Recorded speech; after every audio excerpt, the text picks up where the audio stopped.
Hello and welcome to episode, is it 474, I believe, of the TEW 2020 Challenge Run. This is going to be ECW for week 4 of January 2024. It's the final stop for ECW on the road to the Royal Rumble. And yeah, the Usos are here, Roman Reigns is here, Solo's even here. And yeah. We also have the God Kyle O'Reilly against Wes Lee, the community voted most underrated wrestler in the whole series. Plus, Lyra Valkyria against Ruby Riott. And most importantly, how could I forget? Joe Hendry's Royal Rumble song, which I have not wrote and made at the time I'm recording this, but it will be here. Without any more further ado, let's jump straight into tonight's show. 87, ECW kicks off. How else does ECW kick off than an 87 rated tag team match? Andrade and Angel Garza pick up the win over the Easel Young Veterans when Andrade pins Jagger Reed with a hammerlock DDT. 90 for Angel Garza. Garza actually outscoring Andrade. Okay, that's surprising. 90 for Garza, 85 for Andrade, 73 for Jagger, and a 78 for Rip. And yeah, nice win for the Luchadors. And yeah, we move on from that when Angel Garza and Andrade are celebrating when they're jumped from behind by Mustafa Ali and Cedric Alexander. Last week they toured the empty arena even, not stadium, I guess. It's like, we're taking the piss, not doing anything on this show. It's time we step up. And step up, they've just attacked the winners of this match. Left them laying. So if that's not a statement of intent, then I don't know what is. Then get a quick Gigi Dolan pre-tape. She's back at her childhood home and says, this place is now extra special to me. Not only is it my childhood home where I became the woman that I am because of all the struggles that I had to grow up with.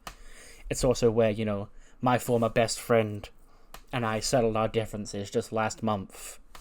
So I'm coming here for a last bit of motivation before the biggest match of my career at the Royal Rumble.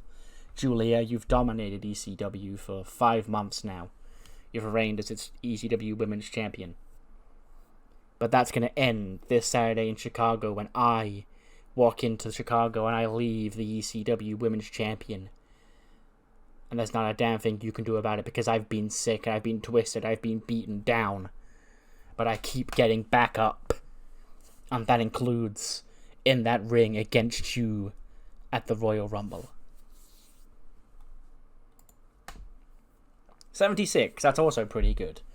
Ruby Riott, she's quickly becoming, one of the top threats here on ECW. And she does defeat Lyra Valkyria in 12:22 with a Riott kick. 69 for Lyra, 68 for Ruby. And yeah, she, again, tries to start out doing the happy-go-lucky Ruby Riott, fake-out stuff. But Lyra, just like Kelly the week before, is like, well, I've seen this. I know what you're doing. So they instantly force, that side of Ruby out from the get-go. And in the end, Ruby does win, Again, vicious wrestling style. I don't know if people would bleed all the time because, it's still WWE at the end of the day. But Ruby does pick up the win. Then head to the press room. Mackenzie Mitchell's guest is Cesaro. Says Cesaro, last week, you and Dudley both, thanked each other for your support, but, agreed to go your separate ways and be single stars heading into the Royal Rumble. You're both going to be in that match this Saturday night. So what are your final thoughts heading into the Rumble? And Cesaro goes, I've got a knack for, Royal Rumble kind of matches. I've yet to win a Royal Rumble, but, I did win the first ever Andre the Giant Memorial Battle Royal. I hoisted the Big Show up, dumped him out of the ring, and I punched my ticket in immortality. And this Saturday, I have been runner-up in a Royal Rumble before, and I'm going to go one step further this year and win the whole thing. Adam Cole, Bay and the Paragon walking goes, Swiss, good to see you, buddy. Just a quick check thing, you're still all good for winning the Royal Rumble? Yeah, okay. I don't think so because Adam Cole, baby, I'm in that match. And I'm winning it. So, if you've got a problem with that, You know, how about me and Drew, we settle on old scores, old friends in that ring tonight, and we'll see who's going to get that momentum heading into the Royal Rumble. And Sarah's like, you know, fine, you know, see you out there. So yeah, impromptu Adam Cole versus Cesaro match later on tonight. That should be a fucking banger.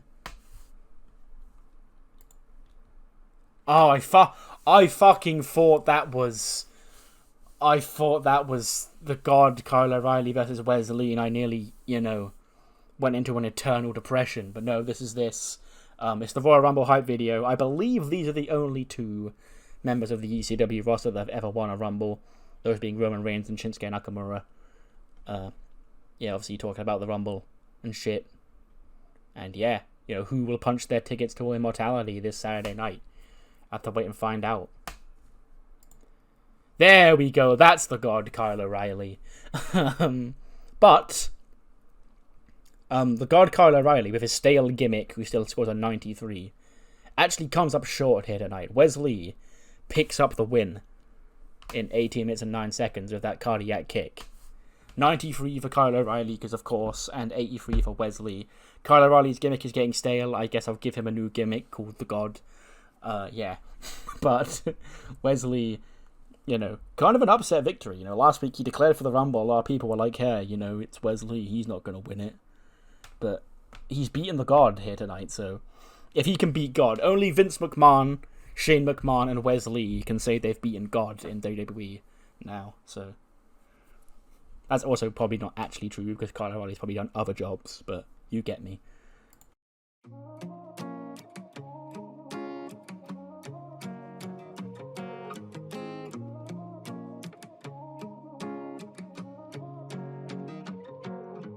Two men started out, another every 90, Gable, Drew, or Dudley, or even the Almighty. But this year, Pat, his royal decree is that this year's winner shall be Joe Hendry.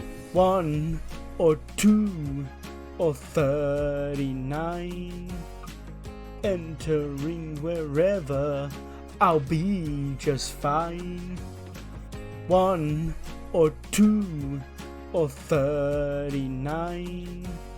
That very Royal Rumble is mine. Take out clowns to my left and jokers to my right. I'm the last man standing come the end of the night. That WrestleMania payday makes me nice and rich when I make quick work of Edge's bitch. 1 or 2 or 39. Entering wherever, I'll be just fine.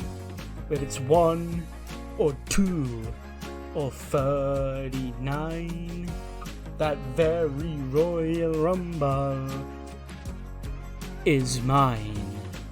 Point to the Mania sign. So yeah, there we go. Joe Hendry. He's in the Royal Rumble. Whether it's 1 or 29 or 39, that Royal Rumble will be mine. 81. That's actually pretty good for this. It's a women's, 6-woman tag team Royal Rumble showcase match. And JC Jane, Cora Jade, and Blair Davenport are the heel team. Pick up the win here when Cora Jade pins Liv Morgan with a double underhook DDT. Clean. 84 for Kushida, 73 for Liv, 69 for Sonya Deville, 64 for JC, 74 for Cora, and a 73 for Blair. Now, you're probably thinking, it's probably a weird choice to pin Liv Morgan so clean. But I am telling a story with Liv, because obviously she got attacked at the Holiday Hell pay-per-view. And, ever since then, she's been trying to get, because she was supposed to wrestle Jade on that show, but couldn't, because obviously she wasn't cleared. She just stepped in, lost, and now, Liv's trying to fight back to fight in shape, but she's still not fully cleared. So, but she's overworked herself recently. She worked Heat yesterday. Despite it even being a tag team match, it's still a match. And Liv, I guess the strain of working a tag team match on ECW last week, a tag team match on Heat, and tonight, she just sort of gave in. And Cora put her down with a double unhook DDT. Shida obviously shows concern. Sonya, I guess, also shows concern, but is also, a little bit annoyed, what the fuck? I even just cost us this match. You fucking idiot. But yeah, JC, Cora, and Blair Davenport do pick up the win. We then head back to the press room.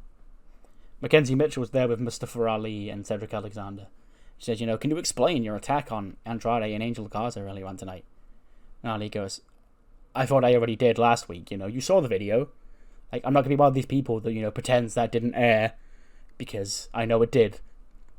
We're here to make a statement now, because we've been here on ECW, we've not been a part of the show for many, many weeks, despite, being heart and being soul. We've shown that we have the capability of carrying an entire brand on its back. We've done it once before. And, don't get it twisted, we're not bad guys now. We're the same Mustafa Ali and Cedric Alexander we've always been.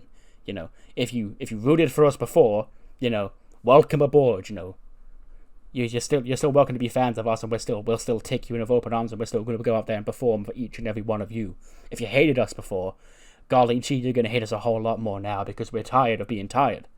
It wasn't a statement of going, you people held us back, or our management held us back. Because the only people who were really holding us back at the end of the day, Mackenzie, were ourselves. So, we're taking a stand against it. There's going to be no more holding back for Mustafa Ali and Cedric Alexander. Gone is the heart and soul that you used to see. Because now we're focused, we're determined, and we will be ECW Tag Team Champions. 98. Excuse me? Jesus Christ. Adam Cole defeats Cesaro in 18 minutes and 4 with a last shot here on ECW. Cesaro scores a 94. Adam Cole scores a 100. They've got great chemistry, and it shows in their performance. Holy shit. I knew this would get a blue rating, but, 98? Go on, boys. This is unexpected, to say the least.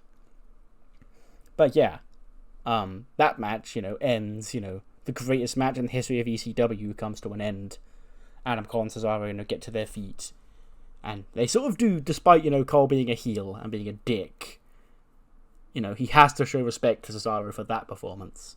And they sort of, look across the ring at each other when out comes ZSJ and he, attacks Cesaro. He attacks Adam Cole. He holds that TV title up high. He's parading around like a dickhead. That's ironic because everything is Xavier Jr. Then he turns around and Zergus is in the ring staring him down. He's like, oh, easy dino dickhead, alright, calm down, I don't want any fight with you. Then Zergus grabs Xavier Jr. for a chokeslam. Chokeslams him. And then Zergus roars. He turns around. Damian Priest grabs him by the throat. And then Zergus, sends an arm back and we get that big guy clothesline spot.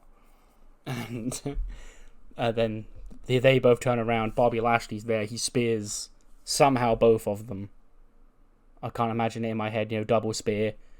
Actually, I can, because they can just turn around and get double speared. Yeah, not that hard to imagine. But that gets a big pop. Lashley getting all fired up. He's ripping his suit jacket off. Tires coming off. He's getting ready to fight. Spears ZSJ as well. And Cesaro and Adam Cole. He gets all fired up. He turns around. He eats a super kick. We can't make it out initially, but once we focus, we'd realise it is Dolph Ziggler. We haven't seen Dolph Ziggler in a couple of weeks. Since before Holiday Hell when Roman Reigns took him out. And now he's back and he's in this mix. And then these 7 men, all continue their brawl ahead of the Royal Rumble. But that comes to a halt when the music of the Tribal Chief hits. And he saunters his ass down to the ring and you see one by one they will start leaving. Because this creates a lot of interesting stare downs, Roman Reigns and Zack Sabre Jr. get to have a stare down as Zack Sabre Jr. goes to walk to the back, which, that's something. Zergus walks past him just glaring down at him. Roman sort of just looks up at him. Not really fazed by him. Damian Priest walks past as well. Shares a look at Roman. Adam Cole probably gives the lip to Roman Reigns yeah, watch it, buddy, I'm taking that title, as he walks past. Cesaro, same thing. The last two to leave are Dolph Ziggler and Bobby Lashley. Who sort of just stand like they're about to leave the ring, but just glaring at Roman Reigns, then across at each other. And then when Roman gets to the bottom of the ramp, he sort of just gestures like, come on, get out of the ring, get out of my way. And Heyman, does it as well, because he obviously is the GM. They follow his orders, but, I imagine the scene is they both leave. Lashley gets down the steps and just sort of stands and watches Roman Reigns enter. Dolph Ziggler, he sort of just stays on the steps, just, looking over his shoulder at Roman Reigns, but eventually Lashley and Ziggler both do disperse, but linger for a lot longer than everybody else. And then we go to ads. We come back. Chicago, Illinois. Acknowledge me. Now, this Saturday night I said I'd love to have smashed any of those guys who just came down here and gave a side eye to the tribal chief. But unfortunately that won't be the case, because I've got family business to deal with. Wise man. Yes, my tribal chief. Where's Solo? He goes, here he comes now, my tribal chief.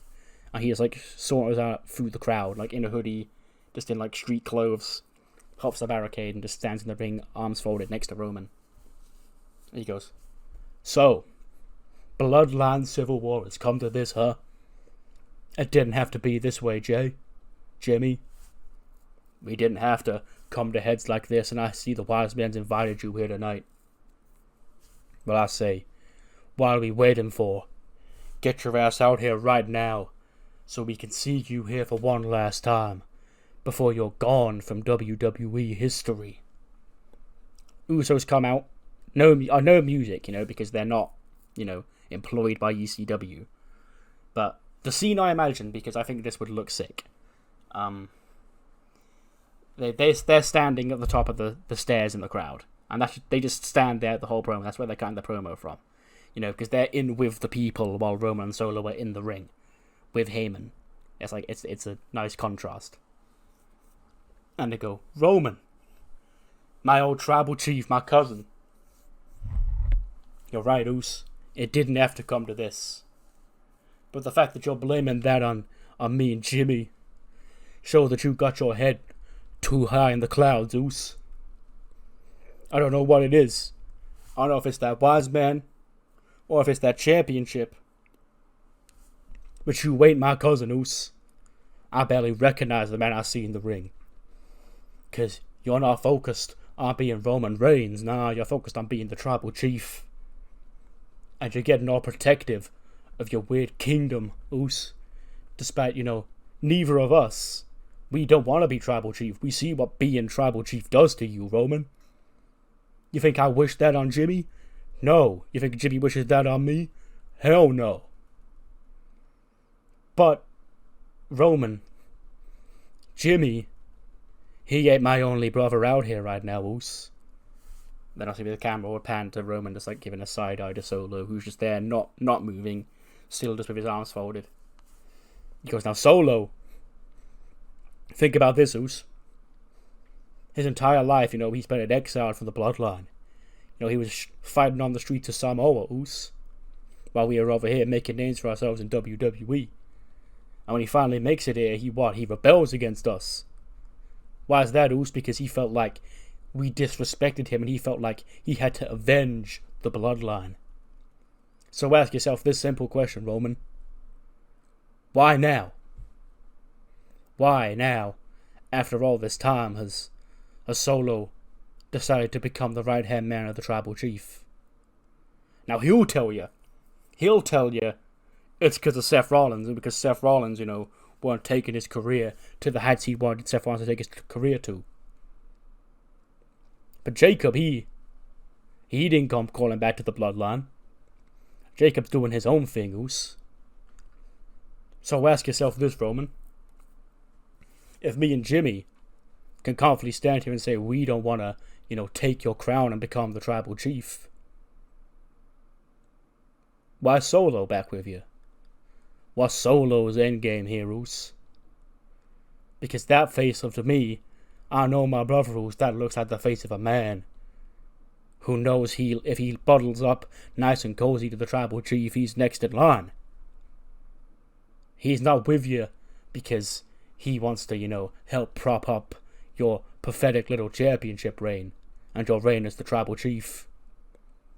He's doing it because he wants next. And the crowd's like, ooh. And then we get like this one where Roman like sort of looks, turns around to Solo. Solo does finally like change expression, like, or not change expression, just like does turn his head, and him and Roman are just going face to face. And Roman's like looking at him.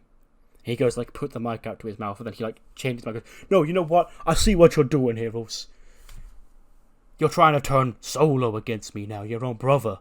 Okay, but because you two want to be the black sheep of the family, you've got to try and, turn Solo against me. Solo came home because Solo knows we're family. He knows I'm providing for the whole family. That's why I have this. I don't provide for the family because I've got this. I've got this because I provide for the family. And after the Royal Rumble, you two are going to be begging for me to provide for you when you're out of a job for life. Maybe I'll be a good tribal chief. I won't send you back fighting on the streets of Samoa like Solo was. But because I'm a good tribal chief, I will provide for you. Because I still love you. But at the Royal Rumble, just like everyone before me, you're gonna get smashed. And you will fall in line, and once again, acknowledge me. And Jimmy and Jay sort of shrug and go, well, I hear we're banned from getting physical with you tonight, so hey, we'll save that for the Rumble. But, just leave you with this, Oos. You think you're a tribal chief? But I say, you can kiss my tribal ass, because you're a tribal bitch. And once you learn that the hard way, when the Usos leave you laying this Saturday night in Chicago. And they start, bobbing up and down. Getting the crowd on their side. Even with no music, they're just that vibey that the crowd would do it. And Roman's up there just snarling up at the Usos who are still up in the crowd. Solo's just lingering behind him, like arms folded. And yeah, that's how they go off the air. 94 rated show. Yeah, that 98 rated main event helped a lot. What matters more, those what you thought of the show, so leave me in the comments below. I'll see you next time for SmackDown, which will be the final stop for them on the road to Rumble and the final stop altogether. See you then.